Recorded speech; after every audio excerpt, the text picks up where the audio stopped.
الحمد للہ رب العالمین والعاقبۃ للمتقین الصلاة والسلام علی من کان نبیا وآدم بین الماء والطین الصلاة والسلام علی من کان نبیا وآدم بین الروح والجسد اما بعد فاعوذ باللہ من الشیطان الرجیم بسم اللہ الرحمن الرحیم قال اللہ تبارک و تعالی فی القرآن الکریم ثم قصد قلوبکم من بعد ذلك فہی کالحجارة او اشد قسوة وإن من الحجارة لما يتفجر منه الأنهار وَإِنَّ مِنْهَا لَمَا يَشَّقَّقُ فَيَخْرُجُ مِنْهُ الْمَاءُ وَإِنَّ مِنْهَا لَمَا يَهْبِطُ مِنْ خَشْيَةِ اللَّهِ وَمَا اللَّهُ بِغَافِلٍ عَمَّا تَعْمَلُونَ صدق اللَّهُ الْعَظِيمُ وصدق رسوله النبي الكريم ونحن على ذلك لمن الشاهدين والشاكرين والذاكرين والعارفين والمطمئنين والحمد لله رب العالمين۔ بادۂ توحید کے مت والوں، شمائے نبوت کے پروانوں، اولیاء اللہ سے عقیدت و محبت رکھنے والوں، آئیے سب سے پہلے مراد مل کر عقائد نامدار، مدینے کے تاجدار، دونوں عالم کے مالک اور مختار،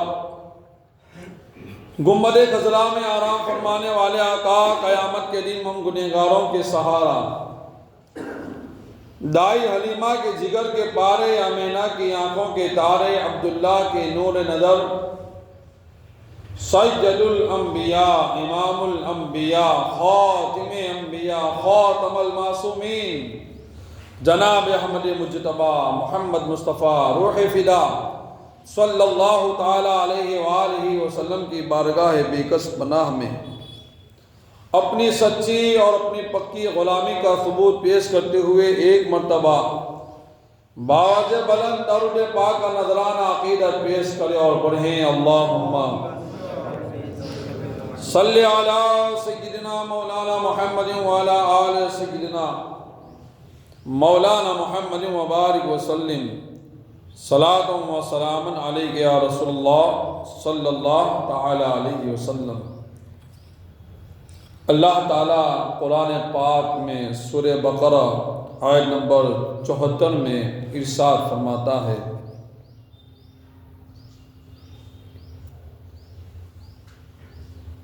ثم قست قلوبکم من بعد ذلك فہی کالحجارة او اشد قسوة، پھر اس کے بعد تمہارے دل سخت ہو گئے تو وہ پتھروں کی طرح ہے، وَإِنَّ مِنَ الْحِجَارَةِ لَمَا يَتَفَجَّرُ مِنْهُ الْأَنْهَارُ، بلکہ ان سے بھی زیادہ سخت ہیں، یعنی پتھر سے بھی زیادہ سخت ہے، وَإِنَّ مِنْهَا لَمَا يَشَّقَّقُ فَيَخْرُجُ مِنْهُ الْمَاءُ، اور پتھروں میں تو کچھ وہ ہیں جن سے ندیاں بہہ نکلتی ہیں، وَإِنَّ مِنْهَا لَمَا يَهْبِطُ مِنْ خَشْيَةِ اللَّهِ، پتھروں میں سے کچھ تو وہ ہیں جن سے ندیاں بہہ نکلتی ہیں اور کچھ وہ ہیں جو پھٹ جاتے ہیں، وَإِنَّ مِنْهَا لَمَا يَهْبِطُ مِنْ خَشْيَةِ اللَّهِ، تو ان سے پانی نکلتا ہے، اور وہ کچھ وہ ہیں جو اللہ کے در سے گر پڑتے ہیں، وَمَا اللَّهُ بِغَافِلٍ عَمَّا تَعْمَلُونَ، اور اللہ تمہارے اعمال سے ہرگز بے خبر نہیں۔ یہ آیت کریمہ کا ترجمہ میں نے آپ کے سامنے پیش کیا، دل کی سختی کہ دل کتنا سخت ہو چکا ہے، اسی پر انشاءاللہ آج گفتگو ہوگی۔ بنی اسرائیل پر اتنے انعامات ہوئے، انہیں بار بار اللہ نے نعمتیں عطا فرمائی، بار بار نعمتیں عطا کی جاتی رہیں، مگر بنی اسرائیل شکر کرنے کے بجائے مسلسل اللہ کی نافرمانیاں کرتے رہے۔ کیا کیا نعمتیں عطا فرمائی؟ بنی اسرائیل کو اللہ نے فرعون سے نجات دی، انہوں نے ناشکری کی۔ انہیں توریت جیسی کتاب عطا کی گئی، انہوں نے ناشکری کی۔ بچڑے کی پوجا میں لگ گئے، انہیں توبہ کی توفیق بخشی گئی، انہوں نے ناشکری کی۔ ان کے 70 افراد کو کوہ طور پر بلایا گیا، انہوں نے گستاخی کی۔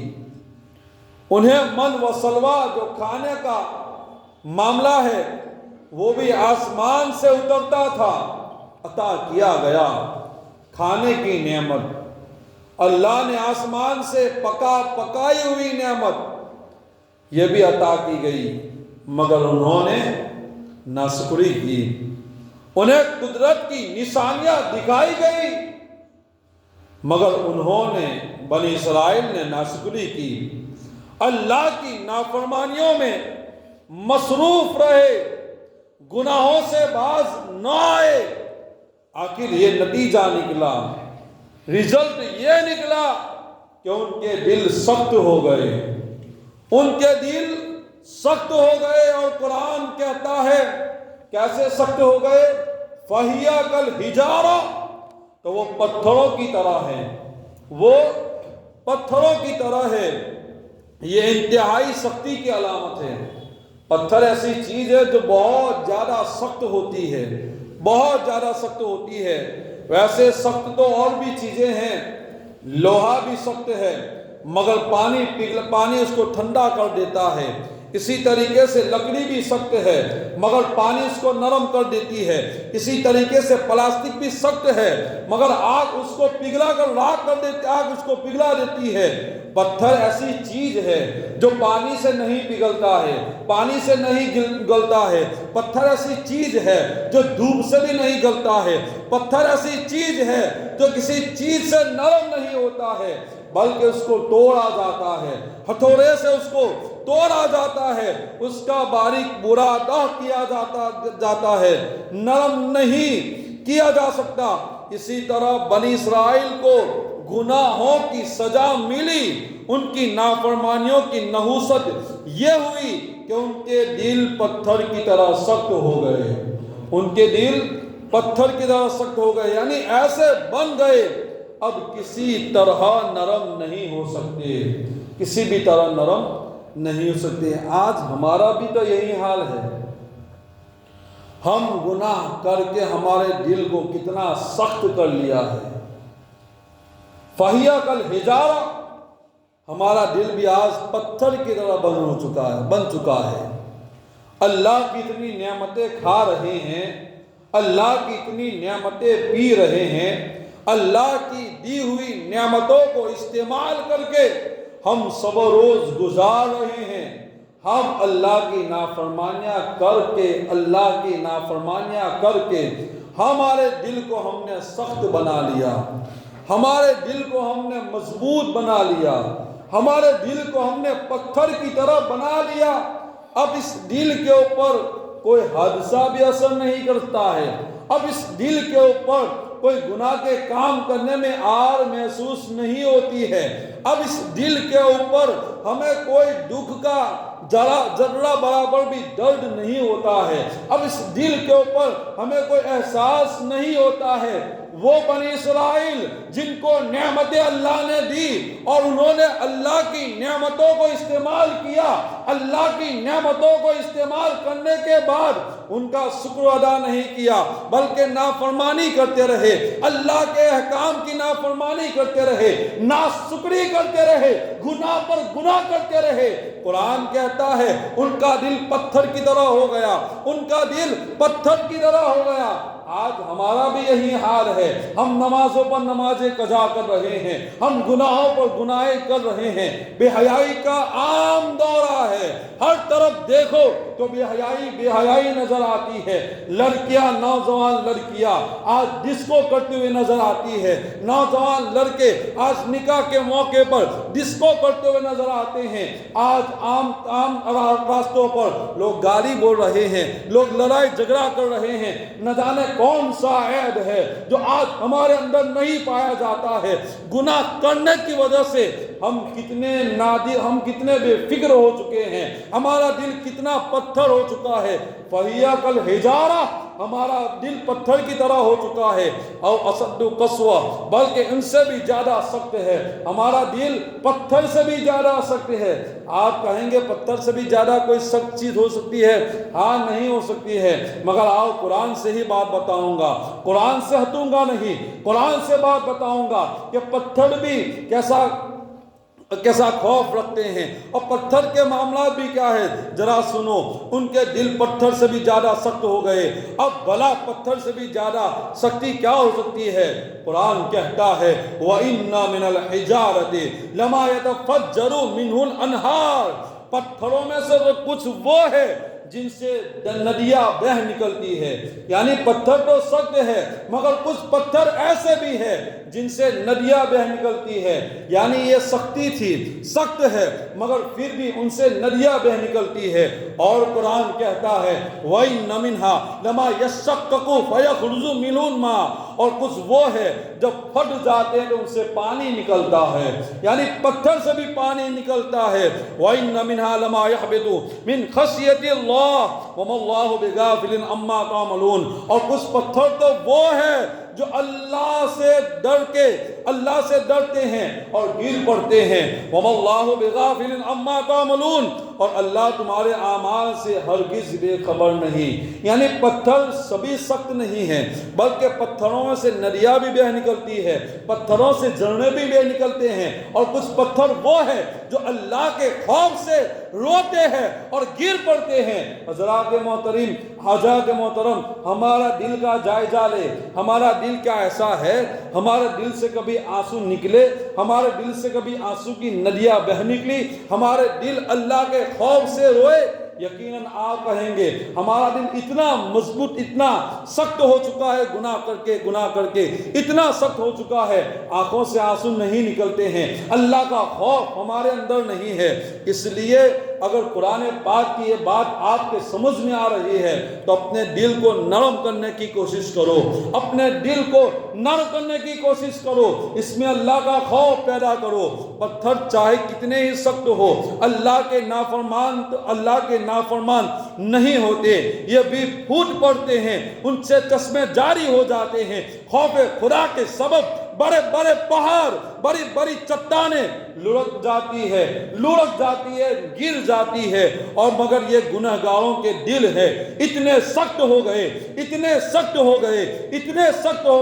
ان پر کچھ اثر نہیں کرتا، نصیحت کرو پھر بھی اثر نہیں کرتی ہے، حادثہ دکھاؤ پھر بھی اثر نہیں کرتا ہے، معاملہ پیش ہو جائے پھر بھی ہمیں کوئی اثر نہیں ہوتا ہے۔ کیوں نہیں ہوتا ہے؟ وجہ یہ ہے کہ ہم نے اللہ کی نافرمانیاں کر کے اتنے گناہ کر لیے کہ ہمارا دل پتھر سے بھی زیادہ سخت ہو چکا ہے۔ اس دل کے اوپر کوئی نصیحت اثر ہی نہیں کرتی ہے۔ نماز کی تعلیم دو، آنے کو تیار نہیں ہے، قرآن کی تفسیر سننے کی دعوت دو، آنے کو تیار نہیں ہے، علم دین حاصل کرنے کا جذبہ دو، آنے کو تیار نہیں ہے۔ حضرات محترم، یہ دل اتنا سخت ہو چکا ہے، ہمیں کوئی حادثہ اثر نہیں کرتا ہے۔ آؤ دیکھو پتھر بھی کیسے ہیں اور کتنی بہترین یہ بات ہے۔ مفسر قرآن، پہلے میں آپ کو یہ بتاؤں کہ اللہ کے خوف سے رونے کی، اللہ کا خوف کی کیا فضیلت ہے، اس کو جناب سنیں۔ اللہ پاک کا حکم سن کر زیر نہیں ہوتے، عذاب کے تذکرے سن کر خوف نہیں کھاتے، جنت کی نعمتوں کا بیان سن کر جنت کی طرف مائل نہیں ہوتے، لہذا ان گنہگاروں کے دل ہیں جو پتھروں سے بھی زیادہ سخت ہے۔ مفسر شہیر، مشہور مفسر قرآن حکیم الامت مفتی احمد یار خان نعیمی رحمت اللہ تعالیٰ علیہ فرماتے ہیں یہاں سے معلوم ہوا کہ پتھروں میں بھی شعور ہوتا ہے، پتھروں میں بھی شعور ہوتا ہے۔ یہ الگ بات ہے کہ ہمیں ان کا شعور خبر نہیں ہوتی۔ پتھر میں بھی شعور ہوتا ہے، تب جا کے پھنس جاتے ہیں، تب جا کے ندیاں بہتی ہے، تب جا کے پانی نکلتا ہے، تب جا کے اللہ کے خوف سے روتے ہیں۔ تو پتھروں میں بھی شعور ہوتا ہے۔ اللہ تعالیٰ دوسری جگہ قرآن پاک میں ارشاد فرماتا ہے وَسَخَّرَنَا مَعَ دَاوُودَ الْجِبَالَ يُسَبِّحْنَا وَالطَّيْرَ۔ اللہ تبارک و تعالیٰ کا ارشاد داؤد کے ساتھ پہاڑوں اور پرندوں کو تابع بنا دیا کہ وہ پہاڑ اور پرندے تسبیح کرتے ہیں۔ پتہ چلا پہاڑ بھی اللہ کی تسبیح کرتے ہیں، پتہ چلا اللہ تعالیٰ کی تسبیح کیا ہے، کیسے کرتے ہیں، کس انداز سے کرتے ہیں، یہ اللہ ہی بہتر جانتا ہے کہ پہاڑ کیسے اللہ کی تسبیح کرتے ہیں۔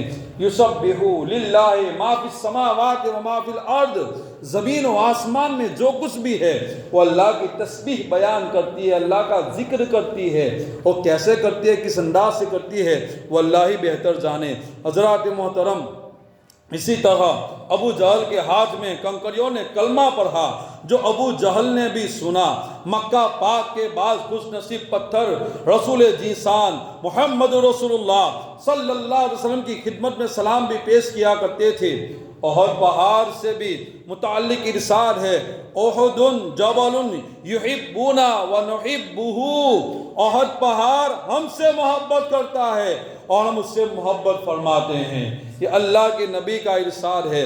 اور احد پہاڑ کی میں آپ کو ایک بات بتاؤں، میں نے پڑھی، بڑی دلچسپ یہ بات لگی۔ احد پہاڑ میں نے آپ 2-3 جمعہ پہلے اس کا پورا تذکرہ کیا تھا۔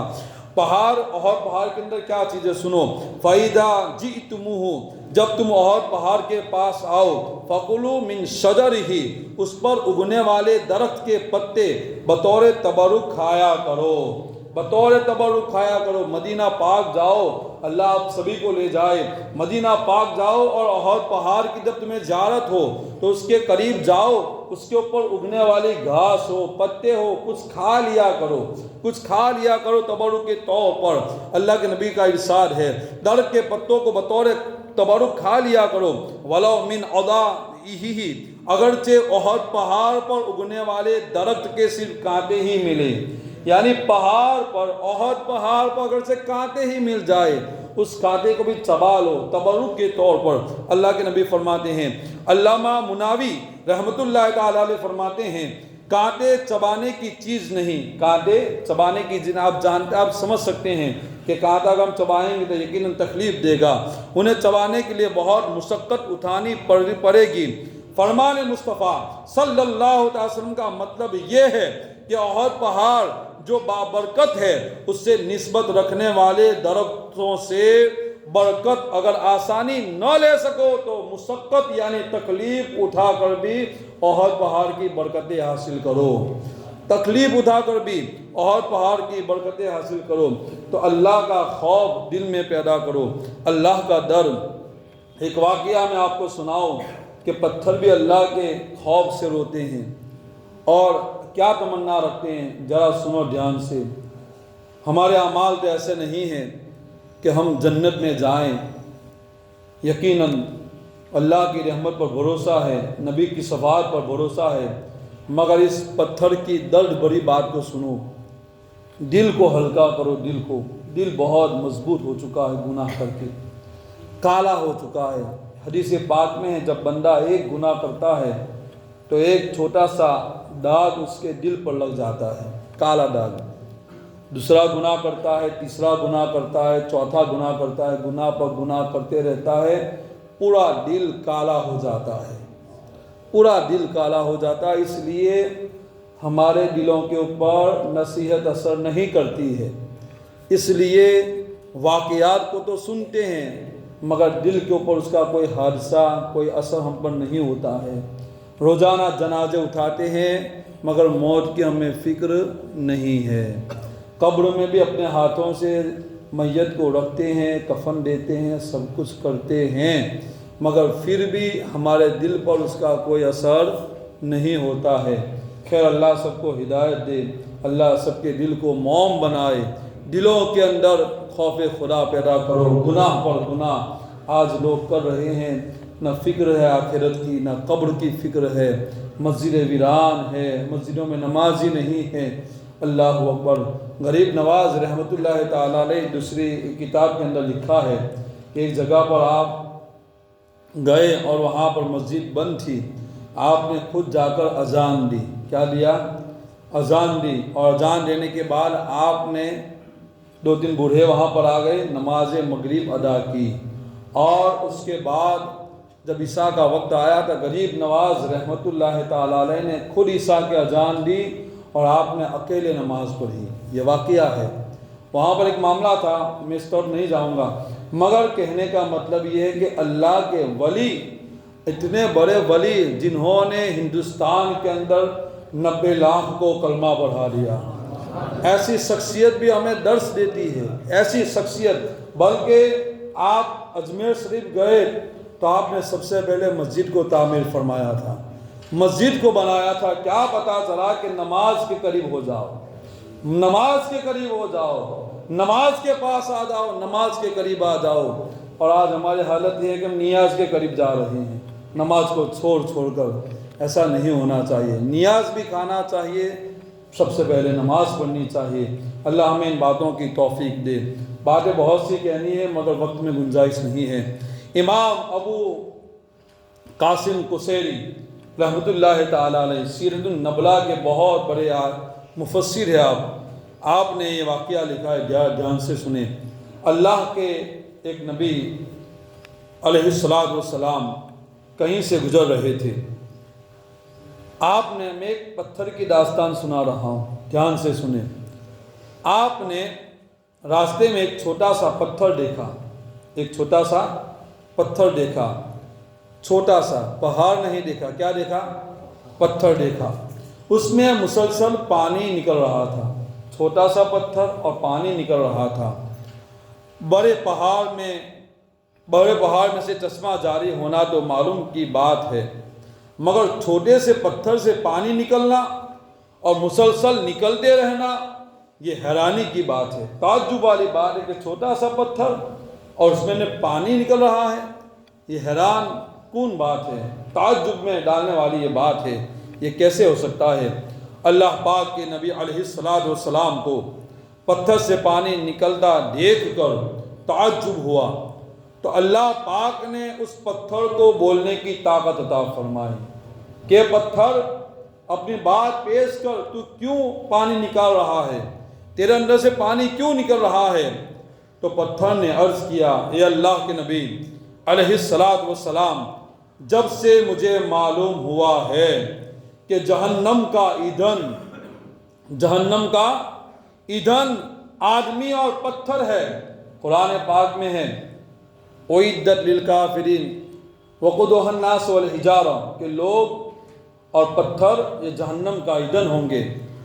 تو پتھر کہتا ہے کہ مجھے جب سے معلوم ہوا ہے کہ پتھر یہ جہنم کا ایندھن بنیں گے، جہنم کا ایندھن آدمی اور پتھر ہے، اس وقت سے میں خوف خدا سے رو رہا ہوں۔ اللہ اکبر۔ حالانکہ پتھر نہ اس پر عبادت ہے، نہ اس پر بندگی ہے، نہ فرائض ہے، نہ واجبات ہے، نہ کچھ نہیں ہے، مگر پھر بھی اللہ کا خوف دیکھو، اللہ کا ڈر دیکھو کہ وہ رو رہا ہے، وہ گریہ جاری کر رہا ہے، اللہ کے خوف سے رو رہا ہے۔ تو ہمیں کتنا رونا چاہیے؟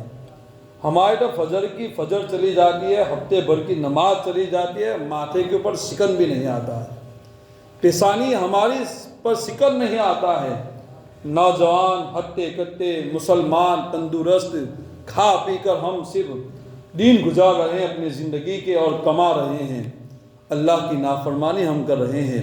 ایک پتھر ہو کر اللہ کے خوف سے اس لیے رو رہا ہے کہ وہ کہیں جہنم کا ایندھن نہ بن جائے، اس کو جہنم میں نہ ڈال دیا جائے۔ ہم اشرف المخلوقات ہو کر بنی آدم کا تاج اپنے سر پر سجا کر اللہ کو سجدہ کرنے کے لیے ہم راضی نہیں ہیں، اللہ کو جھکنے کے لیے ہم راضی نہیں ہیں۔ وہ پتھر ہو کر اللہ کا خوف اپنے دل میں پیدا کر رہا ہے، وہ پتھر ہو کر آنسو بہا رہا ہے۔ اور آج نوجوان اسلامی بھائی بے حیائی کے تماشے، بے حیائی کے کام کر رہا ہے، پھر بھی اللہ کا خوف نہیں ہے۔ لڑکیاں ناچ رہی ہے نکاح کے موقع پر، پھر بھی ہر خاندان والے خوش ہیں، اس پر خوشیاں منا رہے ہیں۔ بے حیائی عام ہو چکی ہے، پھر بھی آج انسان ہے کہ بے خوفی کے ساتھ زندگی بسر کر رہا ہے۔ ہمارا دل کتنا سخت ہو چکا ہے، گناہ کر کے اس دل کے اوپر کوئی نصیحت اثر نہیں کرتی ہے۔ تو وہ پتھر اللہ کے خوف سے رو رہا تھا۔ حضرت نبی علیہ السلام نے اس کے حق میں دعا فرمائی، اللہ کی بارگاہ میں وہ دعا قبول ہوئی، اور اللہ تبارک و تعالیٰ نے اس پتھر کو جہنم سے آزاد فرما دیا کہ تجھے جہنم میں نہیں ڈالا جائے گا۔ اللہ کے نبی کی دعا کی برکت سے اس پتھر کو جہنم سے آزاد فرما دیا گیا کہ اب تجھے جہنم میں نہیں ڈالا جائے گا۔ آپ چلے جاتے ہیں، نبی علیہ السلام وہاں سے، اللہ کے نبی وہاں سے گزر جاتے ہیں، پھر واپس آتے ہیں، پھر دیکھتے ہیں کہ وہی پتھر پھر سے رو رہا ہے، اس کے آنکھوں سے آنسو جاری ہے، پھر رو رہا ہے۔ اللہ کے نبی علیہ السلام نے پھر سوال کیا، اب رونے کا کیا مطلب ہے؟ پہلے تو سمجھ میں آتا تھا، پہلے سمجھ میں آیا کہ تو اللہ کے خوف سے رو رہا ہے، اب رونے کی کیا معاملہ ہے؟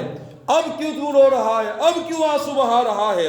ذالک کان بکال حزن والخوف وہذا بکاء الشکر والسرور، یعنی پہلے غم اور خوف کے سبب آنسو بہا رہے تھے، اب کیوں رو رہے ہو؟ تو پتھر کہتا ہے کہ شکر اور خوشی کے میں آنسو بہا رہا ہوں۔ پہلے میں اللہ کے خوف سے رو رہا تھا، اللہ کے ڈر سے رو رہا تھا کہ کہیں مجھے جہنم کا ایندھن نہ بنا دے، کہیں مجھے جہنم میں نہ ڈال دے۔ اب میں جو رو رہا ہوں وہ اللہ کے شکر ادا کرنے کے لیے رو رہا ہوں، اللہ کا شکر بجا لانے کے لیے رو رہا ہوں۔ تو انسانوں، مسلمانوں، اس پتھر سے جو نصیحت پکڑو، یہ پتھر ہو کر ہمیں نصیحت دے رہا ہے کہ اگر گناہ ہو چکے ہیں، اللہ نے آج بھی بنی اسرائیل نے تو نافرمانی کی، ناشکری کی، اور ان کے دل پتھر کی طرح ہو گئے۔ قرآن کہتا ہے وہی کل حجارہ، پتھر کی طرح ہو گئے۔ اور پتھر بھی ایسے ہیں، پتھر کے اندر بھی شعور ہے، ندیاں بہہ نکلتی ہے، پانی بہہ نکلتا ہے اللہ کے خوف سے۔ آپ کبھی کبھی سنتے ہوں گے کہ پہاڑ سے کوئی پتھر گرا، آپ نے سنا ہوگا کہ پہاڑ سے کوئی چھوٹا پتھر گرا۔ یہ پتھر گرتا نہیں ہے، اللہ کے خوف سے وہ اپنے آپ کو گرا دیتا ہے، اللہ کا خوف اس کے اندر طاری ہو جاتا ہے، اس لیے وہ پتھر گر جاتے ہیں، وہ پتھر گر جاتے ہیں۔ اس لیے ان کے دل کے اندر بھی خوف ہے اور ان کو بھی شعور ہے، وہ بھی اللہ کی تسبیح بیان کرتے ہیں، اللہ کا ذکر کرتے ہیں۔ ہمیں بھی چاہیے کہ ہم اپنے گناہوں پر نادم ہو، شرمندہ ہو، اور اللہ تبارک و تعالیٰ کی بارگاہ میں توبہ کرے۔ رب کائنات ہمیں زیادہ سے زیادہ ان باتوں پر عمل کی توفیق رفیق عطا فرمائے۔ اللہ والوں کی میں بات کروں، ایک حدیث پاک چھوٹی سی ہے، اسی کو سن لیں، درود پاک پڑھیں۔ اللہم صلی علی سیدنا مولانا محمد وعلی آل سیدنا مولانا محمد مبارک وسلم، صلاۃ و سلام علیک یا رسول اللہ، صلاۃ و سلام علیک یا حبیب اللہ صلی اللہ تعالی وسلم۔ جب اللہ کسی سے محبت فرماتا ہے تو اللہ کیا کرتا ہے؟ اللہ تعالیٰ جب کسی بندے سے محبت فرماتا ہے تو حضرت جبرائیل علیہ السلام سے کہتا ہے، جبرائیل انی احب فلانا فاحبہ، اے جبریل میں فلاں بندے سے محبت کرتا ہوں، تو بھی اس سے محبت فرما، تو بھی اس سے محبت کر۔ حضرت جبرائیل علیہ السلام اس بندے سے محبت کرنے لگتے ہیں۔ معاملہ صرف یہاں تک نہیں رہتا ہے، بلکہ اور بھی آگے بڑھتا ہے، بلکہ ثم ینادی فی السماء، پھر آسمانوں میں اعلان ہوتا ہے کہ آسمان والو، اللہ اس بندے سے محبت کرتا ہے، یا آسمان والو تم بھی اس سے محبت کرو۔ تو سارے آسمان والے اس سے محبت کرتے ہیں۔ پھر معاملہ یہاں تک نہیں رکتا ہے، بلکہ اللہ جس سے محبت فرماتا ہے، حضرت جبریل بھی محبت فرماتے ہیں، آسمان والے بھی محبت فرماتے ہیں، پھر زمین والوں کو حکم ہوتا ہے کہ زمین والوں، اللہ فلاں بندے سے محبت فرماتا ہے، تم بھی ان سے محبت کرو، تو سارے زمین والے بھی ان سے محبت فرماتے ہیں۔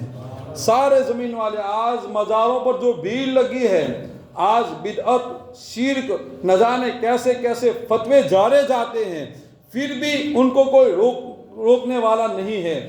لوگ جا رہے ہیں اللہ والوں کی بارگاہ میں، لوگ حاضری دے رہے ہیں اللہ والوں کی بارگاہ میں، لوگ مزارات پر جا جا کر اپنے کام کو روک کر ان کی بارگاہ میں جا کر قرآن کی تلاوت کر رہے ہیں، ان کی بارگاہ میں جا کر دعائیں کر رہے ہیں، ان کی بارگاہ میں جا کر اپنی خراج عقیدت کو پیش کرتے ہیں۔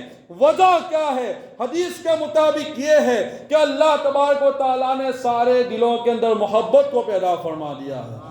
سارے لوگوں کے دلوں کے اندر اللہ کے ولیوں کی، اللہ جس سے محبت فرماتا ہے، اللہ ان کے دلوں کے اندر ان کی محبت کو پیدا فرما دیتا ہے۔ اور آج ایسے لوگ بھی ہیں جو آپ کو روکتے ہیں، شرک ہے، بدعت ہے، فلانا ہے، ڈھکنا ہے، ایسے لوگوں کے باتوں میں نہ آئے، اور ایسے لوگوں کے تعلق سے جو کام کر رہے ہیں